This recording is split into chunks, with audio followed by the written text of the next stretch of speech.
सिद्धि की शादी के बाद वो ससुराल चली जाती है। पीछे रह जाती है भाभी रानी। सिद्धि के ससुराल जाते ही भाभी कहती है, अरे वाह जी वाह, सारे कपड़े मेरे।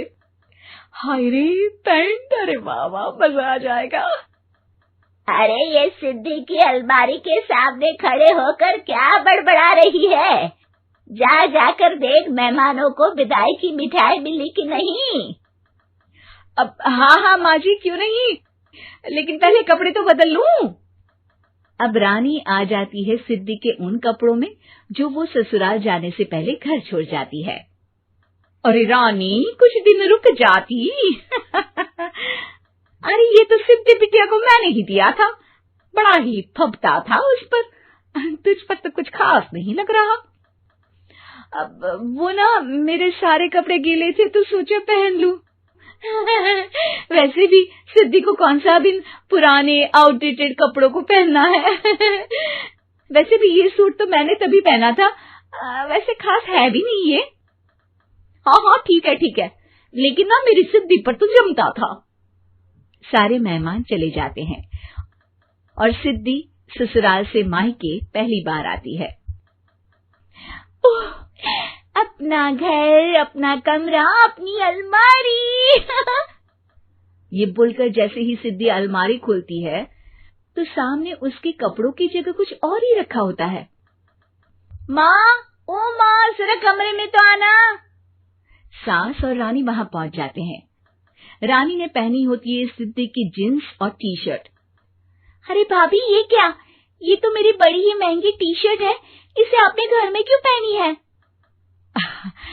अरे बहुत मिलती है दीदी ये चौक की मार्केट में, 150 में। ओ भाभी प्लीज, ये एरोपोस्टल है, 2000 की एक टी शर्ट। ओहो, 2000 में तो दीदी 4 साड़ी आ जाए। अब क्या बोलूं? भाभी, ये मेरी अलमारी में छोटू के कपड़े, तो मेरे कपड़े कहाँ हैं? मेरी अलमारी में? अब दीदी आपको कौन से पुराने कपड़े पहनने थे? माना भाभी, लेकिन मैं जब घर आती तो यही सब पहनती ना। अरे तुम तो बड़ी कंजूस हो दीदी। खैर, वक्त आता है जब सिद्धि ससुराल के लिए रवाना हो रही होती है।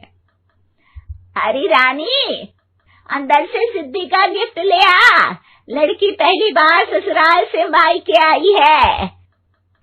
रानी अंदर जाती है और एक सिंपल सी साड़ी लेकर बाहर आ जाती है। ये लीजिए माँ जी। सास बेटी को गिफ्ट देकर ससुराल भेजती है। अगले दिन रानी एक सुंदर सी साड़ी पहनकर सामने आती है। अरे रानी, ये तो वो साड़ी है जो मैंने सिद्धि को देने के लिए दी थी जब वो ससुराल ले जाती, लेकिन ये तूने कैसे पहन ली? अरे माँ जी, ये साड़ी तो मुझे बहुत पहले से ही पसंद थी, लेकिन चिंता ना करिए, मैंने सिद्धि के लिए भी अच्छी सी साड़ी दी है। हाँ। तभी सिद्धि का फोन आता है। क्या माँ, कुछ अच्छा तो दिया होता ससुराल ले जाने के लिए। अरे पहले दिखा दिया होता। ये चमकते हुए पैकेट में नौकरानी वाली साड़ी मत दिया करो माँ। अरे बेटे, वो तेरी भाभी ने ना गलती से उससे पैकेट बदल गया। हाँ, मैं कल ही तेरे भाई के हाथ से तेरा वाला पैकेट भेज दूंगी। अरे रहने दो माँ, आई एम श्योर भाभी ने अभी वही साड़ी पहनी होगी जो तुमने मेरे लिए रखी थी। तुम तो समझ नहीं पाई उनको। खैर छोड़ो, मैं ज्यादा बोलती अच्छी नहीं लगती, रहने दो, आपको उन्हीं के साथ रहना है, फिर बात करेंगे।